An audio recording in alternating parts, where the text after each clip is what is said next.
Okay, so welcome. Let's start with the quote that any sufficiently advanced technology is indistinguishable from magic.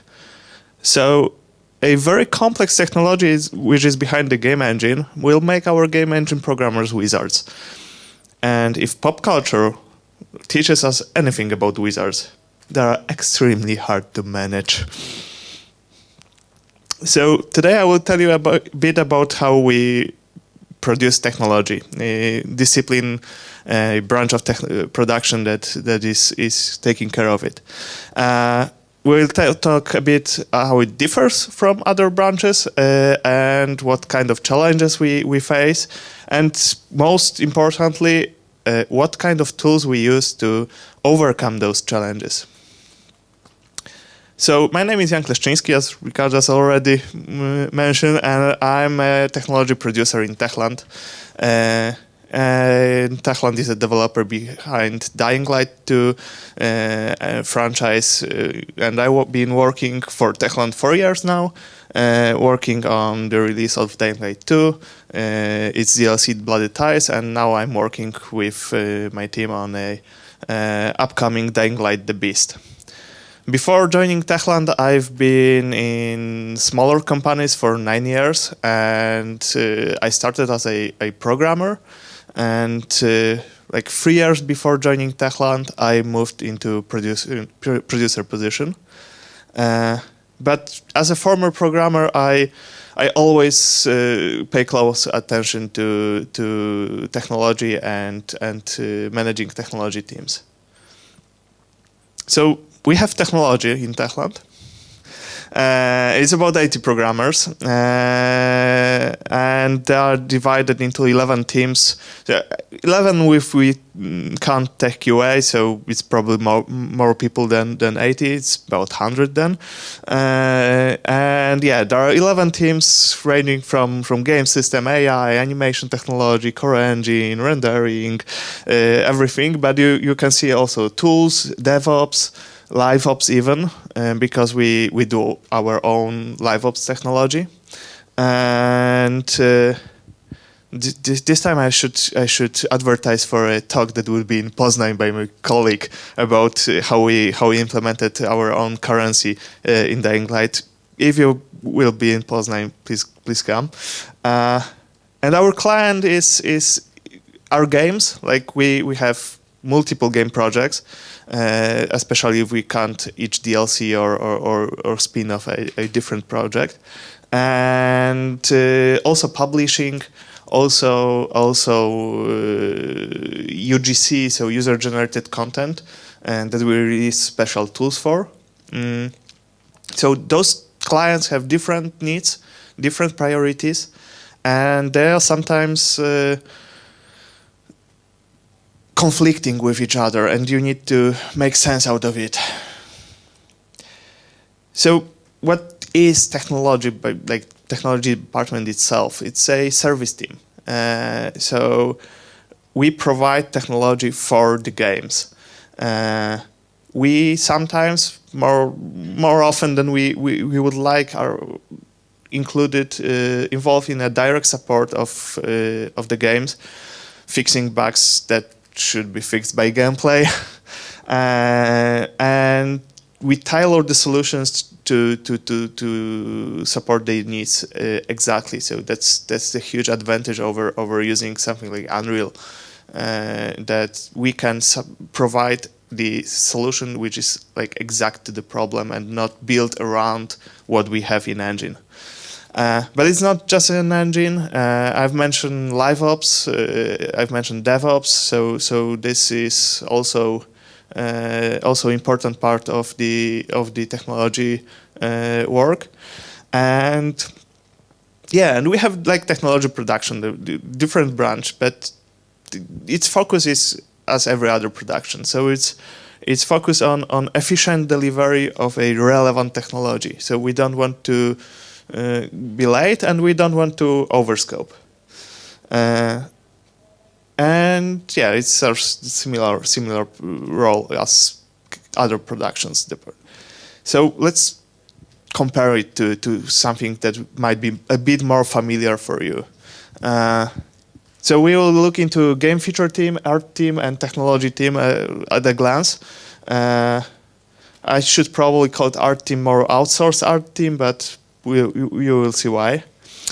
So let's start with a basic building block of every game company, game feature team. And usually the game feature team is a cross-discipline one, right? So we have some programmers, designers, artists, but you don't have everybody there. So for example, you can have a concept art department which is supporting the gameplay team, providing concept art when needed, or you have an animation team which is providing animation when needed. And its goal is to provide a single mechanic, a level, or feature, or even a experience, right? And it's hard to find the fun in what we're doing, basically. So we use iterations to provide a growing better solution, and it's hard to tell when the job will be done, right, with game features. So that's why iteration is here very important, and even if it's hard to estimate in the long run, it's easier to estimate in the short run. So you can go iteratively, and with a small asterisk that it is very visible in pre-production, and in production it changes because you execute the same mechanic on the level again and again.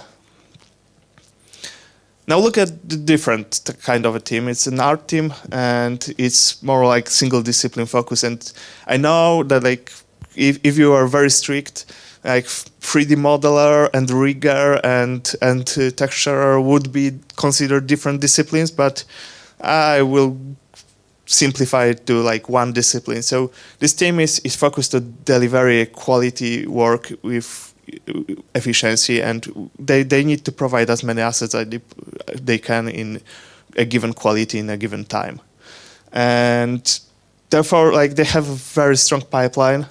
Kanban methodology is shining there, and it's very easy in general to tell how much time you need to provide a model with certain budget. And of course, artist suffers from creative blocks, but it's usually an outlier, and on average we can say very precise how much time one need to deliver. And then we have a technology team. It's mostly programmers, so have the characteristic of being a single discipline. But of course, it should really incorporate QA, and please use UX specialists for tools. And we deliver technology that is necessary for the game, as I mentioned. But this tailored solution should be created fast, because if we are slow, then someone will come and say I have this already in Unreal, why won't we switch? And we need to do it in a stable manner, so pipelines won't broke during the peak of production, right? But we suffer the same issue the game feature teams suffer. So we don't really know what's gonna take to provide a given feature. We rarely have the blessing or a curse of working with the same exact task over and over again to have a very precise estimate. So we also lean on iterations and try to deliver with overtime. Yeah, here's a short summary that we share characteristic of both, and we are in the middle, and there are some challenges that are coming from all of this. So first, we work with multiple clients, and they have conflicting priorities. We need to be swift and deliver fast, but with stable technology, and be transparent about schedule to manage expectations of those our clients when we deliver and what we will deliver, so they are less anxious about what's gonna happen in the future.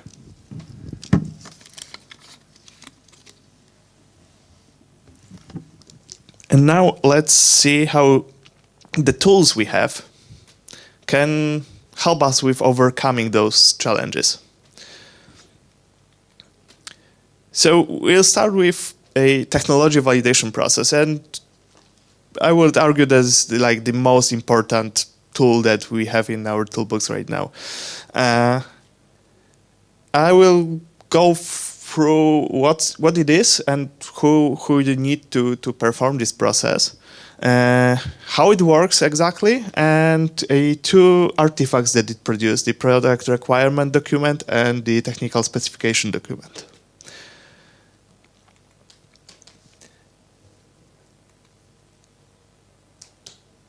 So the technology validation process. It is a way to manage incoming requests in a way that creates a most relevant backlog for our engineers. In this process, we gather all the requirements that we know upfront and try to scope it into different level of completions.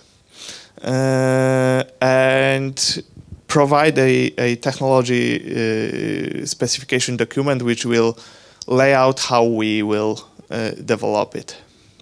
And due to involvement of requesters, of users, it really helps with managing expectations of both parties, and assures having a feedback from the users as soon as possible, so we can fail fast and rearrange things. So I mentioned level of completion. That would be a useful sub-tool, let's say. So we have four levels. L0 is a documentation and prototype. We just started discussion about the feature. L1 would validate the idea. It would provide a MVP and will be first feedbacked by users. So it may conclude in dropping the feature or in changing the direction slightly. L2 would be production ready.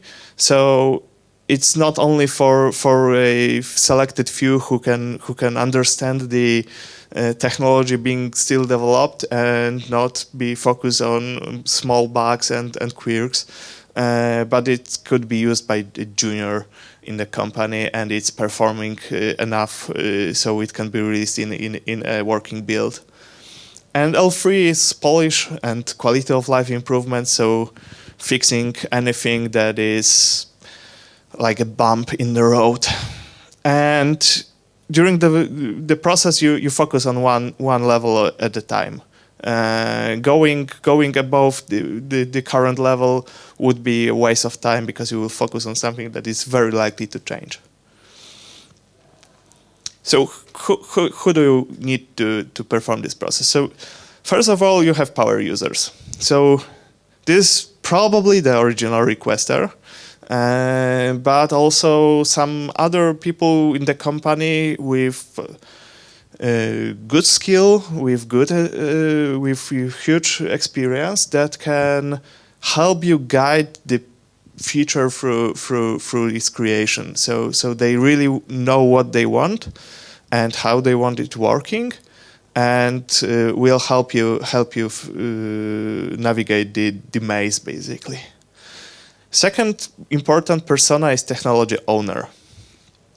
Technology owner is a dedicated programmer. In our company, it's usually a director or a principal programmer, sometimes a senior. If I'm saying principal, I also mean lead, because this is like the same same level. They are there to guide the process from the technology side of view. So they are there to propose solutions to the requirements that they are stated. If you have someone like pipeline owner in your company, that's great. You should have it, and you should ask him to or her to join the process. So, how it works? Like at the glance, it's very simple. It starts with a creative brief or a design document coming from the users, from the pipeline owner or some power user, what they want, and you create a product requirement. Then you move to technical specification and you deliver. Right? That's very simple. If we zoom in, the steps are a bit more complex. Even leaving out the option that the request is not supported by any design doc, which is most of the time, it still involves some decision points and many steps. So let's start with the decision if we really need this process at all, because that's a lengthy process. It will cost you, but sometimes we have a request that is very, very easy to do with current technology. It's just a smallie. So we don't go through all the requests here. If we decide it's hard enough to provide that we need to go through the process, we need to appoint the appropriate tech owner. So select someone who will be going through all of this with support of your producer. And we start creating PRD. PRD will consist of every requirement, but also every constraint that we have. So users usually have no idea what the engine can or cannot do. And tech owner will know this, and he will add constraints to the list of requirements, and then when we have PRD ready, we need to validate the tech owner's basically assumptions about these requirements with the users, with the requesters. So we go in circles. We do iterate the PRD once or twice until we all get to agree that this list of requirement is valid for this level of completion. The rest is for the different ones. You'll see it on an example just in a moment. So next we create a technical solution proposal. If it's a simpler feature, it's one simple proposal. Sometimes it requires completely new innovative technology. Then we try to propose 2 or 3 solutions so we can discuss pros and cons and choose from.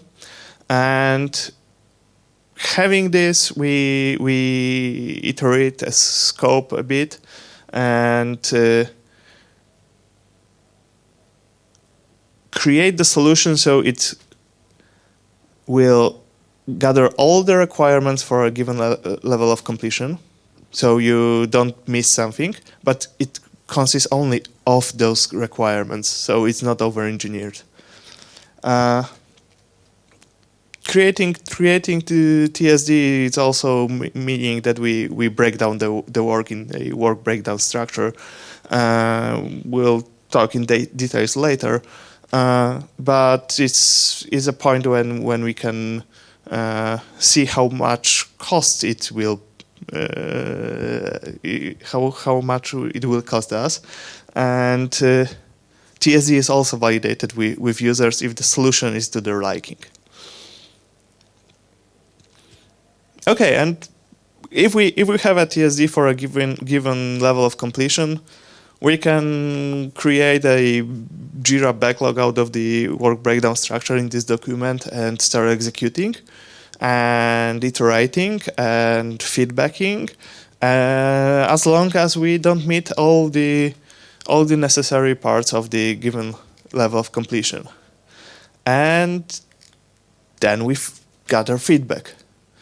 And based on this feedback, we create a PRD for the next level, we create TSD for the next level, and at this point, a lot might change, because users sometimes get like, okay, this is good enough, or users are like, this is completely not what I thought of, and I don't need it.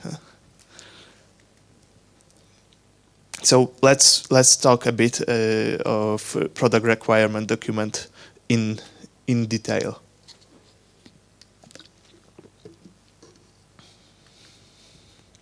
So it gathers all scenarios of usage and requirements and constraints. Requirements usually come from the scenarios. So scenarios are what you think of, like user stories. So as a designer, I want to do something. And it evokes some requirements that we need to take into account. That's a real life example of a requirement that of a scenario that we have for a new type of spawner for our enemies, and it clearly evokes two different requirements of supporting waves and supporting different win conditions for each wave. But we knew that we have another constraint here that designers always forget about, that we have to limit ourselves to max 80 active enemies at the same time. And then we discuss the gathered requirements with the stakeholders, so power users, but also sponsors, some directors and stuff. And having like I've added also one more requirement here to make it more complicated. And this, after the discussion with the stakeholders, it comes to three parts basically. So first, we decided that the requirement number 2 can be split into 2 parts. And the first part should be satisfied at the first level of completion, so it's MVP. Like we cannot work without those. The second part, it might come later. It's not even needed for the release. It's fine to do it after.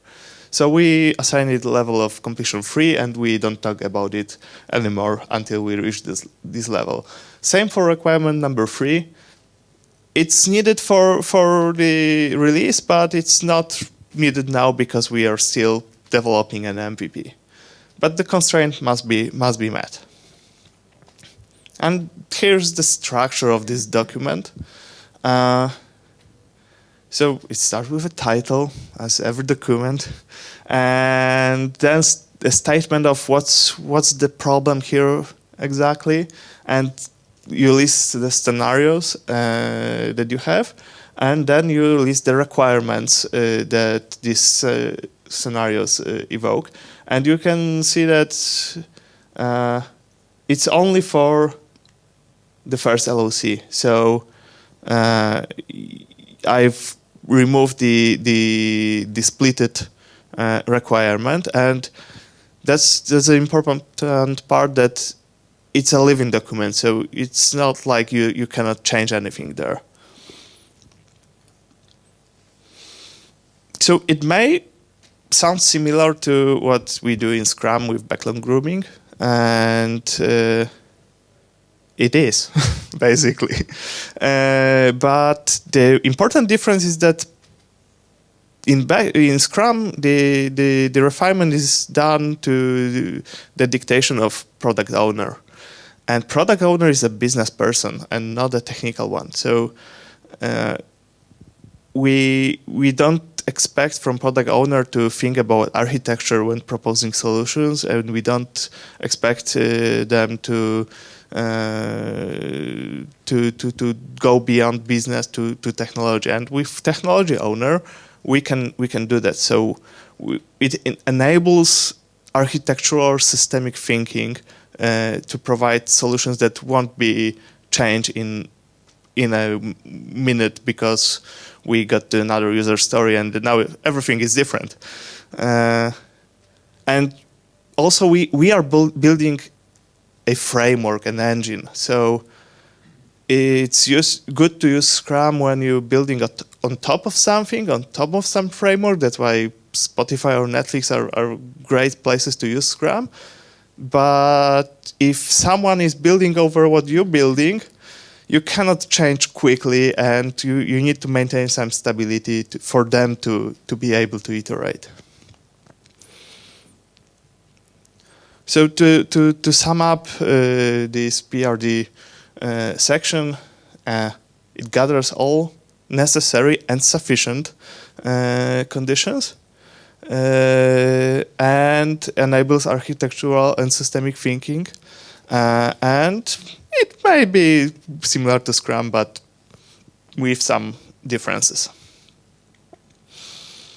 So now for the fourth part of this process, a technical specification document. So with technical specification document, we propose a solution.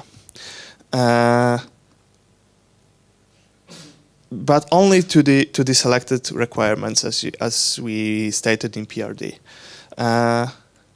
It's way simpler because after restating basically what's the solution about, it showcases how each and every requirement is met by the solution, and it defines deliverables. Sorry. So. Basically the work breakdown structure and its estimations. And here is a structure of this document, also targeted for the LOC1. With each requirement, we do just like 1-2 sentences max on how the solution corresponds to these requirements, how it satisfies them. And below we have work breakdown structure, which is a common thing in project management methodologies, like you can find in, I don't know, PMBOK, for example. Like the one thing that I didn't say about PRD is it is also very common for the at least software development companies outside of GameDev to use it. It's rarely used in game development, but it's exactly what Tomek Majka was telling us before, that we need to bring some experience, some tools from outside the game development into our daily routine. So we have this structure. So both work breakdown structure, PRD, TSD also, because it's like proper technical documentation at the end of the process. It all gives you this structure, and therefore we kind of satisfy the first 2 challenges, but not fully. To fully satisfy them, we need to go a bit further. And I had this big plan, and it changed, because plans always change. Like the one true thing about plans is they are invalid the minute after you think you've completed the plan for the given time period. So let's talk about midterm planning and why midterm planning. Like, we used to have this beautiful roadmap for 1 year in Techland. And after a year of work where everybody worked very hard and we delivered a lot, we realized that our next year roadmap would look exactly the same because we did nothing from this roadmap that we assume we can, because priorities change. And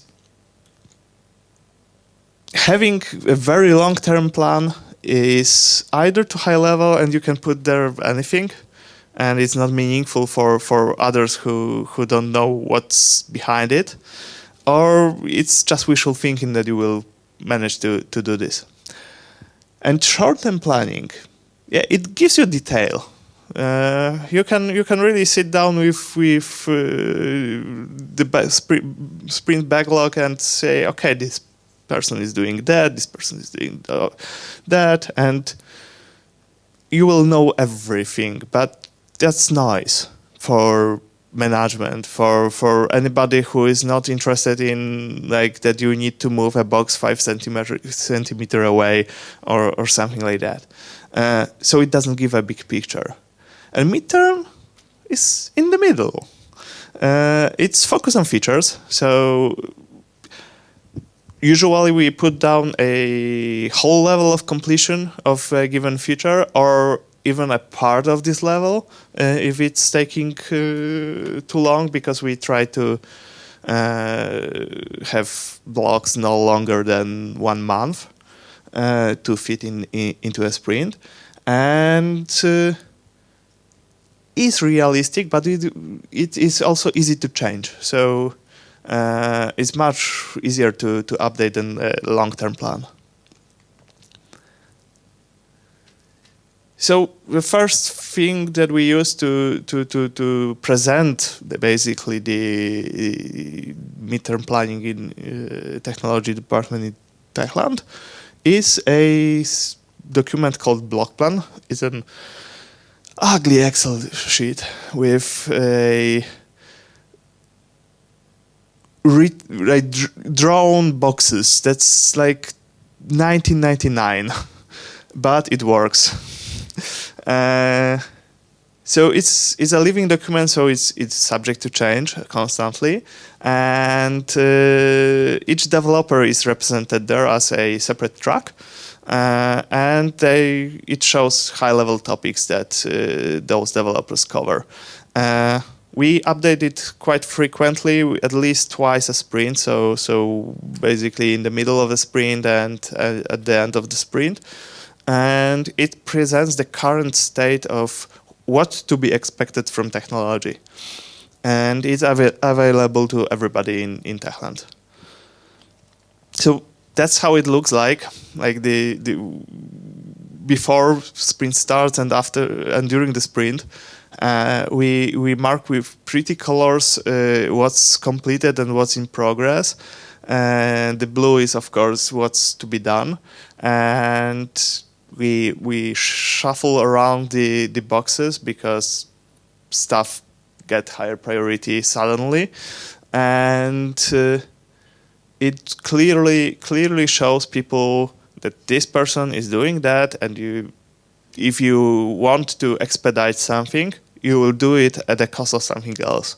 That's something that people rarely understand, to my surprise.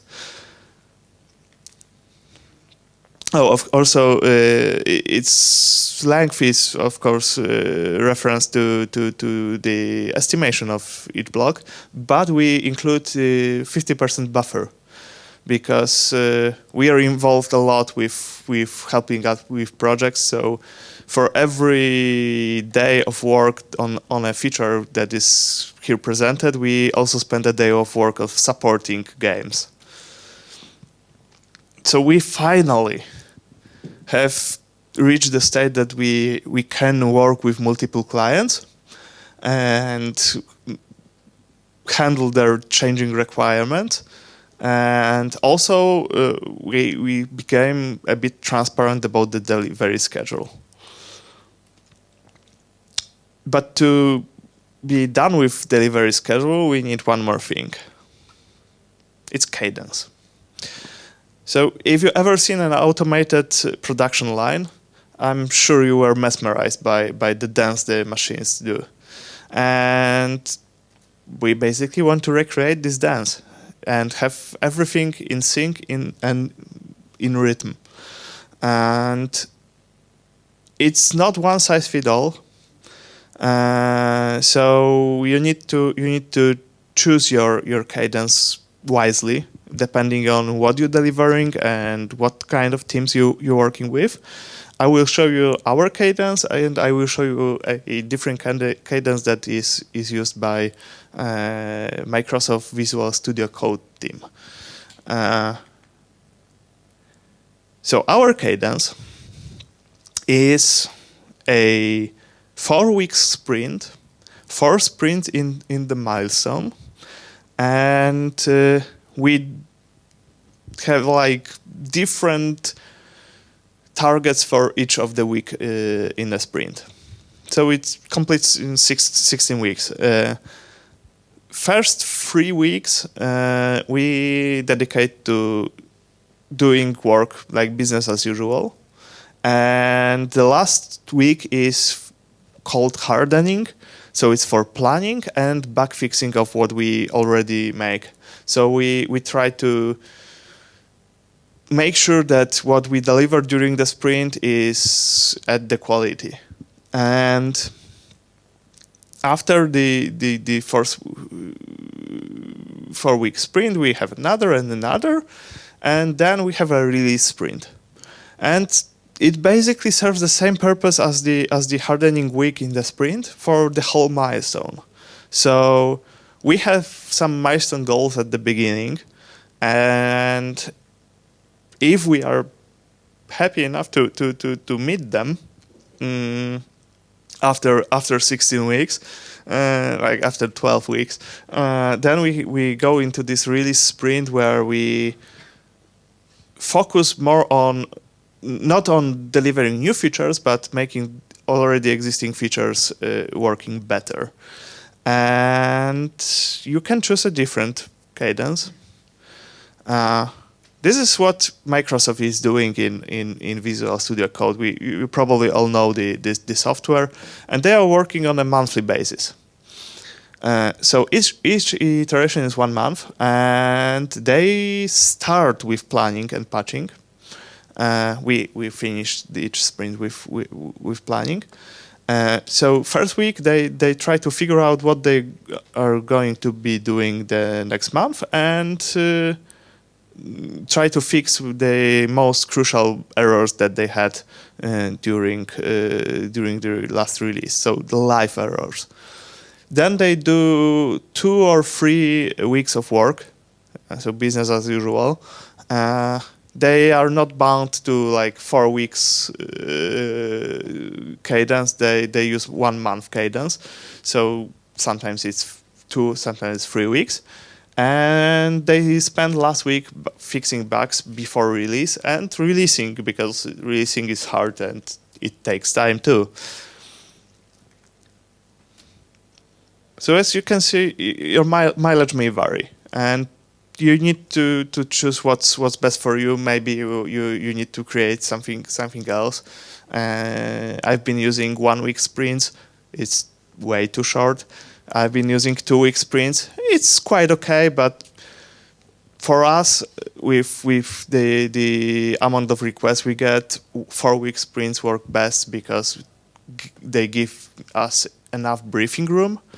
But as I'm saying constantly, your mileage may vary. You need to find your way and just adjust. And with cadence come rituals, and it's very important to have those, because they create this point of reflection on what we're doing and where we are. So we're using several rituals, starting with a sprint planning in the last previous sprint, and then we do a sprint report preparation, which is a activity for producer, team director, and leads of sub teams. And then we do a sprint report, which is showing what we done in a given sprint, what were the changes in the block plans, also some statistics to our lead producer and head of technology, and they compose the report for the C-level and other part of company out of it. And it's also a moment for appraisal, because then later all the technology is gathered to show this final report of all the teams. And then in the second week, we usually have a time for triaging some incoming bugs and making adjustments, bigger adjustments to the sprint, because some adjustments are going every day. And we groom the backlog. And then we go back to sprint planning, and the cycle repeats. Of course, dailies are daily, and we also have some cross-team things, some more like strike team approach. If we are developing something that involves several teams from technology, we add another thing to stay focused.